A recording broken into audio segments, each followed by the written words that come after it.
An NAACP Award-nominated actress right here, citizens. Yes, Give her a big round of applause for that.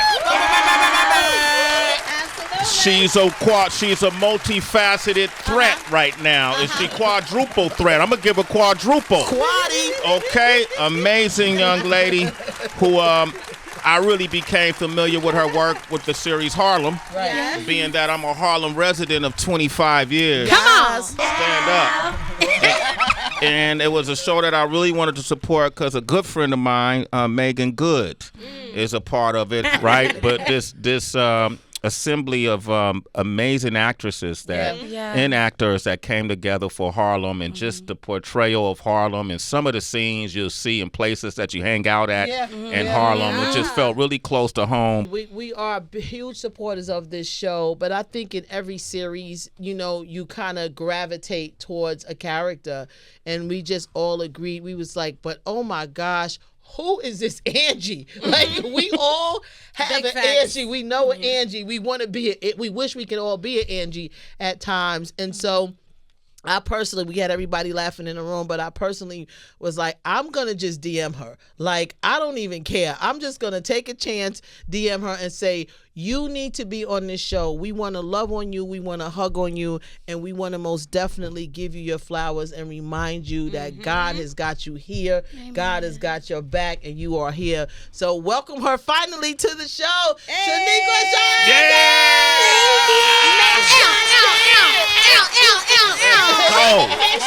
Let's go, Miss Shanday.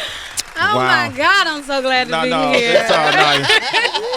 I'm a little blown away by you, the way you came in and the way you stepped into the building today. It just made me go, this is a person who loves what she does and knows how to show up properly no matter what. Like, you're conscious of all these things. Did you learn that, or is this who you were always from your childhood? I always was like this. I found that, like, my fashion, the way that I showed up, became almost like a rebellion to places and people and political beings that want to silence Black women, that want you to be as small as possible. You dark skinned, you need to sit in that corner. You wear your natural hair. You need to stop, and no one wants to hear you or see you.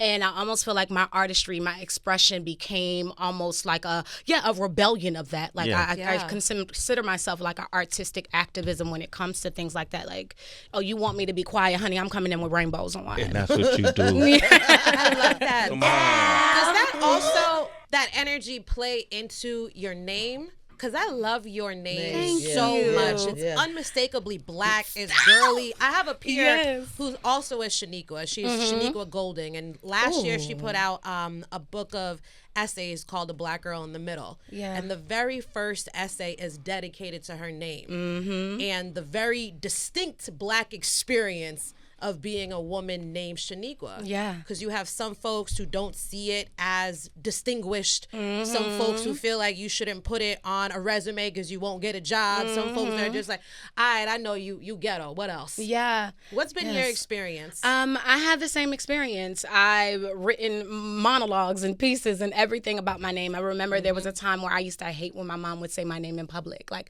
please don't call my name. I went by different names. There were moments when I said I was a Janet or a Charlie or a Oliver or anything to be able to disassociate myself from what people immediately think about Blackness. There were moments where I changed the way I talk and I tried to act more demure just so that when you see me, I don't act the way you think a Shoniqua is. And then finally, I was like, I love every part of my being. I'm so excited and proud of all of the nuance and beautiful, complex layers that make me as an individual. So I just ended up literally right before I decided to use my first and my middle name, Shoniqua Shandai, as like my stage name. I was debating on being Oliver Rose. But then Oliver Rose. But then Amber Rose came out, and I was like, never mind, it's going to be Shoniqua. Wow. Shanday, I love it. And I love, too, that names that make you use the fullness of your tongue. Like, you have to speak to me intentionally to be able to say my name. And if you're not willing to learn my name, then I know immediately who you are. Come on. So, yeah, please get all of this, the Shoniqua and the Shanday. I love that, man. You smell like a... Ooh, like what? You was sniffing her? When did you sniff? When you got a hug? Yeah. You know her mama nice. here. I know her mom listens to the show, so I'm good. Mama in the building. She's a citizen. Yeah. Come get on camera, mama. Come get on camera. Get on camera, Mom. She's so Come on, shy, Mom. but literally it does not operate without my mama. Come on. Come on, mommy. We got a live citizen here. Just Lady Lay on the track. brought her in off the. Come look on, at her. queen. She's so shy. Look She at her. is so This is gonna be a shy. milestone moment. I love it. Like, this is a first. She This don't is the come out on first. camera, but she's always here. What do we call you, Mama? Yeah, Mama Alicia. Mama Alicia, welcome to the show, Mama. I didn't feel right calling you Mama. I call you sister. Mama Alicia, welcome to the show. You listen to the show, huh? I do. I watch it on YouTube. You do. Let me do this for you. Mama Alicia, you are officially a citizen.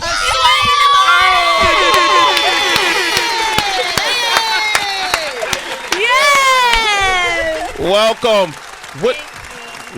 I have an amazing daughter, right? Remind me of your daughter. You know, she steps into the room and you just want to be next to the energy. Oh, yeah, ball of light. I don't know what it is. I just got to be next to the energy. And as a parent, when your kids are choosing to take these routes, these are gambling routes, you know, going to entertainment, becoming a singer, becoming an actor. A lot of times we want them to choose something easier, right? But we got to step back and allow them their own path, right? What kind of things did you install in her as a child that you could recall and you saw in her? Never give up.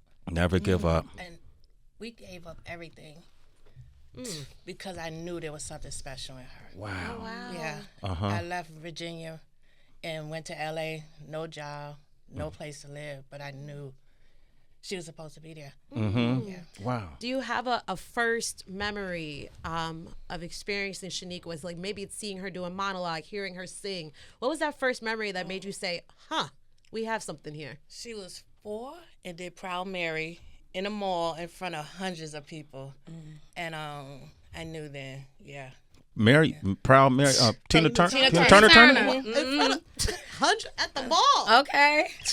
I was far too young, but what's love got to do with it was my favorite movie. At 4 years of age. I'm going to do that. How did y'all deal with rejection in this business? Because I know it came often, right? For me, it was honestly a blessing to have my mother. My mother has been with me every step of the way, and there are moments that she believes in me more than I believe in myself. And so when those rejections would come, having someone who is also in support of the dream and who reminds you who you are and that this one no doesn't make you, it's a no to that opportunity, but it's not a no to you, was profound in me continuing to carry on, because being able to go home and have someone who knew who I was and could encourage me when my tank was feeling low was a game changer, I think. I love this. Shoniqua Shandai. The whole name. See, I have to use my whole mouth to say that. Mama. I'm Mama not on the being radio. mother's here right here. Shaniqua, like you, I'm sure in your household, my parents, my mother taught me about the power of my blackness, right? And so throughout my career, that's always been a constant thread that I used as my shield. Even when I wasn't flexing it, I used it as my security blanket, walking in different arrangements, different environments, like you're speaking of. When did you learn the power? And this is to speak to all actresses or actors or people in entertainment who are being told that the hue of your skin is a disadvantage when I always saw it as an advantage. At what stage in your career did you lean on it and decide, you know what, regardless of how they receive me, this is who I am, and this is what it's going to be? Lean into it. I want to say maybe around the age of like 24. Okay. I remember, I grew up in the 90s where there was a flood of black faces on TV. There was, Family Matters and Girlfriends and everything else. And then by the time I entered the industry and got out of college, all of a sudden there was none of us. Like, I think it was like a writer strike. And then also The Game had been canceled. And that was like the last black show. And so all you had as a level of representation was Tristan Wiles on 90210. He was holding us down by himself. He was doing his thing. Tristan was the one black representation that we had. He was tired, but he got it done. I'm so Mac, we are all on your back, And so There was a moment where I found myself trying. That's when I went through the let me change my name, let me change my voice, let me change but at the end of the day, I am a curvy Black woman. It doesn't matter how I change my inflection. It doesn't matter what hair I wear. I'm down in my spirit. I love my Blackness so much. And it wasn't only just my Blackness. It was understanding that the unique thing that I bring, that every experience that I've ever had is what creates the stew and the gumbo that is Shoniqua Shandai. So it doesn't matter who else is in the room. It doesn't matter who else I am auditioning against. No one is going to bring me to the table because no one has experienced all that I have. Yeah. And so I think the more that you lean into the uniqueness that is you, it's adding to what you bring. And I think that's in any industry whatsoever. If you lean in the authentic thing that makes you who you are, you're automatically going to have a unique and a different perspective and add to the table because there's only one you. And I think if we can embrace that and get out of that the idea of competing with people, I'm like, honey, this auditioning is happening and you need to go there because you can't take nothing from me that's mine. There you go. Right. Come on. Right. It's not a competition. No. Nah. I'm only competing with myself. There it is, man. Shoniqua Shandai. So with that being said, Shaniqua,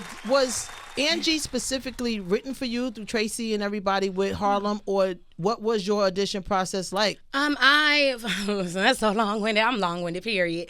But I'm like, girl, wrap it up. But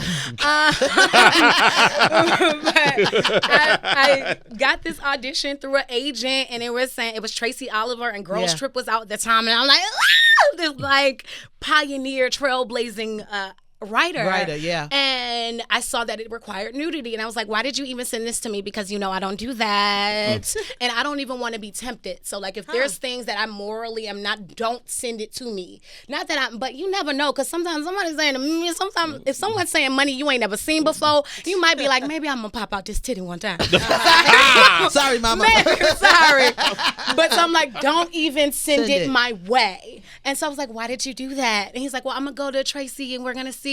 And then literally, I think maybe in 10 minutes, she was like, she doesn't have to do that. She just had to be okay with this. And I was like, oh, perfectly fine. But also, what an environment that would be to work in, to have someone who is breaking records in the box office. That's when you can have all the ego in the world. I mean, to be like, I'll alter this for someone I don't know, you know? And so I got the script and did 2 auditions in person. And they were like, oh my God, she was lovely, she was magical. And then I did the test and they was like, we don't feel the magic. And I was like, oh no. Wow. We don't feel the magic anymore. And I think because I was so concerned about the singing. The second test, the second audition, I went in and I sang my little go-to song. But by the test, I was like, okay, they're gonna have me singing. So let me pull out a hard song that I can. And I got so obsessed with it that I lost the je ne sais quoi, the excitement, the fun. Because Angie is fun. You know what I mean? Yeah. So if you're not having fun while doing it, you're not doing the job right.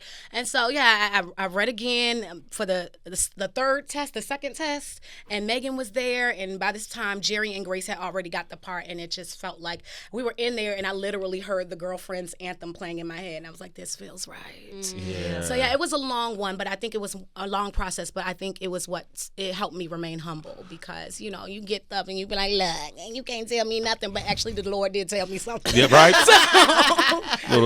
let you know it's real. And this is the final. This is the final season, right? Yeah. Of Harlem. So make sure y'all watching Harlem. It's so good. Oh my gosh. Okay. Megan Goode, as I said, is somebody I've known for a long time. I'll give Megan, I say her name, give her a round of applause. Yes, the icon, the angel. Yes, indeed. The new cover of Ebony, okay? Wow. Absolutely. She got a new cover of Ebony? Yeah. Go ahead, Megan, get it. She started a company with my daughter's godmother, Tamara Bass, who's also a director and actor. So I've known when they first started that. I've known them since way back in the day. I VP'd some projects with Megan. What? Right? And the thing about her is, to me, she's such a solid, strong pillar of a person who has had to have her life just put on a platter for everybody to see. Absolutely, and she had to respond to it and stand strong through it and look at her now, She tell us something about Megan that the public wouldn't know. Megan this is easy. Megan is probably one of the kindest people I've ever met in my whole entire life. She creates, the reason why I think everyone loves Harlem is because the chemistry that you see is so real, and that's a huge testament to Megan. When you have someone who's like the leadership position, they affect what the environment becomes. Right. And her being so welcoming and generous and kind, and someone who advocates and says, hey, if something's not right, let's all come together. Like, she led us in love.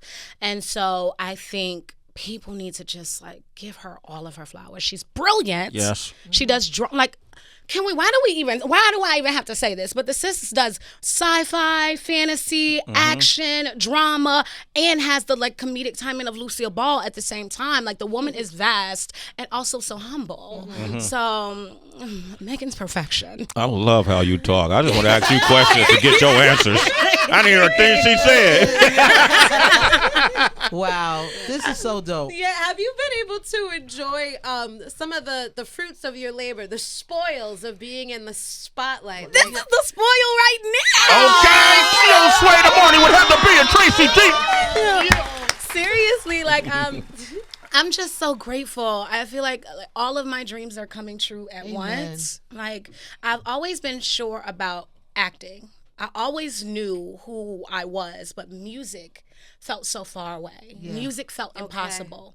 Music felt terrifying. I didn't believe in myself. I didn't think the world had space for me. And then you get a certain age, and it's very ageist for women. And so to have like music being received this way, and finally being courageous to stand on business on something, a dream of mine I've been wanting to do for so long, that felt impossible. I just feel like God is like, girl, anything you want. It's really a big testament to, like, if God gives you a vision, he is not a man that he should lie. Right. It's not a matter of if but when. And if you could just remain and hold on to the seed that God is giving you and just nourish it and pour into it, like, you just never know when it's going to happen. Yes. So just remain steadfast in whatever that dream, that inkling God is giving you, because it might feel impossible to you, but what is impossibility to God? Word. Come on. Yeah. Shoniqua Shandai. Wow. Man. Hey, this song and her music is amazing. We played 2 songs live on the air back to back. We did. Gorgeous song. She was like, is this playing right now? Yeah. Yes, right now, live across the country. And the Feel My Love is the latest single, right? Yes. And the way you sing that Thank you. song, and and the song is about devotion, right? Yeah. It's about commitment, and It's a vow. right? Yeah. These songs don't have to be inspired by a person per se, right? What inspired this one? I wanted to write about the love that I wanted. I feel like, I've said this before, but I feel like if we have to be so intentional with our words, if life and death is in the power of the tongue that we speak, how much more so in music? And I really wanted to use this as an opportunity to be intentional and responsible about the lyrics I'm putting out there, and make it a musical prayer of love, of healthiness, a love that not only changes the 2 people in it, but the environment surrounding them, because that's what good love does. It affects the community. It makes you want to love differently because you see something different. And so this is like my musical prayer, really, to bring in the man I want and bring in that healthy love, and a man so good I want to call his mama and say, girl, you did that. You know, so I've done that before. yes. Damn, you done that before? You made him. Multiple times. You thank the parent? Yes. Okay. I call, my part, because it's incredible. And like you said, it's not something that impacts one person. There's a lot of decisions that people had to make before I even met this man. Yeah. You know, decisions to have the child, decision of how you're going to raise How the you child. come on that raising, because it's a lot of people when parents both in the home, but honey, you weren't raised right. So yeah, this is a big kudos to everyone who was raised I'm well. just only laughing, Shaniqua and Tracy and Mama Shaniqua, because I've been married 23 years. I ain't never called my mother-in-law and said shit. I don't want to call. Damn, y'all making me Heather, go home. Go home, I Heather. don't be answering the phone. Go home, Heather. You feel inspired now, Billy? Go home, Heather. Well, hopefully it might shift the dynamics of y'all relationship, because that's what good love does. Let me say this. A lot of times when you're in the industry, you're a nut, HB. A lot of time in the industry, it's harder to find those people because of the nature of your work. But I'm over that. on now, because we can have it all. You can have it all, All right? right. And if somebody is intimidated by the nature of your work, then maybe that person isn't right for the position, right? That part. Has that happened? Oh, absolutely. Yeah. Absolutely. You have people who are attracted to the light, who are attracted to everything that you are, but then actually being beside it becomes larger than what they expected. And I have to remind myself, just similar to kind of what Angie is going through this season, that like whether I'm an actress or a singer or not, I'm always a star. I'm always a light. I'm always going to show up radiantly. And so it doesn't matter if it's a career that's making you insecure or if it's me putting on a Gucci dress, but whether I'm in leggings or sweatpants, the energy will remain the same. And so what I need in a relationship is to make sure that this is good soil that I can be nourished and grow to my fullest potential. If there's any, we were talking about it today, if there's a little figment of I gotta let it go and let me stay fast on letting it go, because sometimes it's easy to run and just spin the block sometimes.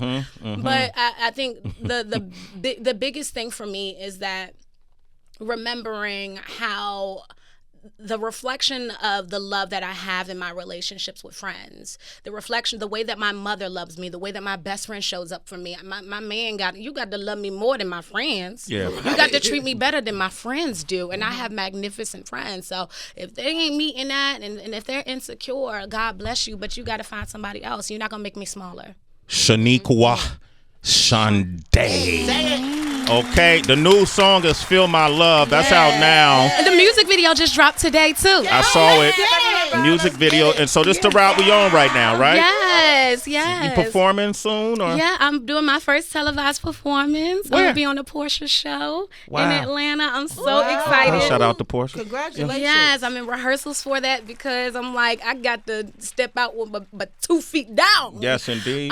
So I'm in rehearsals for that all the time, and I just shot the visuals for my upcoming single Black with by Derek Blanks. I'm doing a Feel My Love challenge. Okay. For February, I want the people to feel my love. We're giving out some custom jewelry, custom Feel My Love pieces. It's the same designer, Water Street Jewelers, who did my jewelry for the Ebony feature, and Daniela also did my jewelry for the Feel My Love music video. So we're giving out 2 people. It'll be on my page. It drops February 1st, and then we're announcing the winner February 14th. So get you some custom pieces. Give out your page. Give out your page. It's Shoniqua Shandai at Shoniqua SHONIQUA. People like to switch them up. Okay. So. All right. So I would love for, by the way, Mom, you've been a great citizen here. Just sitting there. Look at that. You pulled her out, honey. That's a true citizen. Yes. Hey, Shaniqua, before we end the show, I thought maybe, and I know I didn't say I was going to do this, but you sound so good on these songs. I wanted people to hear you a cappella just a little bit. Is that okay? God, I would love to. Okay, just something. And you want to do that? Wait, hold up. Before you do that, we got something for you just to show you the appreciation we have for you. Officially give you flowers. HB wanted to make sure you had those. I love you, sis. Yes. I love you. Man. And thank you for responding to my crazy DM. Thank you for sliding in my DMs. You don't understand. This is a dream come true. Yeah. It really is. To be welcomed in these spaces this way is something that I've always prayed for. And so this moment right now, I'm living in a prayer. So Wow. thank you Damn, that's much. amazing. That's amazing, you. man. Let me not mess it up. Go ahead and sing something. This is Feel My Love. I have been waiting for someone so real. I knew you were coming, but God would reveal. And King, you've never enriching my soul. Now I want you to feel my. Oh my God. Yeah. They lining up outside. Hey. Bunch of dudes lining up outside right now. The chocolate Chippendales outside. You know what? Chippendales. Yo, let's give it up for Shoniqua Shandai. Thank you. And make sure you watch the final season of Harlem. Yes. And then also make sure you pick up her music, streaming on all platforms. I want to thank your mom. Thank you, Mama. Thank you for being here. Your whole team. You got a great team here, man. Yeah, I got some blessed people around me. I got angels around me. Yes, indeed. Shout them out. Say their names. We like to do the Okay, team. Kayla Dobson on the beats. Okay, she is on this face. Okay. Making this skin look like skin. And Austin Evans making this hair look like it came out my scalp. Yeah, it did. Okay. It didn't? Damn. No, all right. All right. Okay, lace well. Okay. And that man on the camera? Yes, good old Dexter Albert. This man is so phenomenal. Like, my first time ever directing, he brought in the crew and helped me lead with so much kindness and joy and fun and incredible talent, and trusted me. And he's also worked on Amazon's, got him to do some Harlem. Please, everybody, book Dexter Albert, but also Mr. Dexter, make some room for me when you available. Okay, that's what's But up. this man, he records and edits down. Okay, man, whole team right there. It's important. You got the right team. We was talking about that earlier.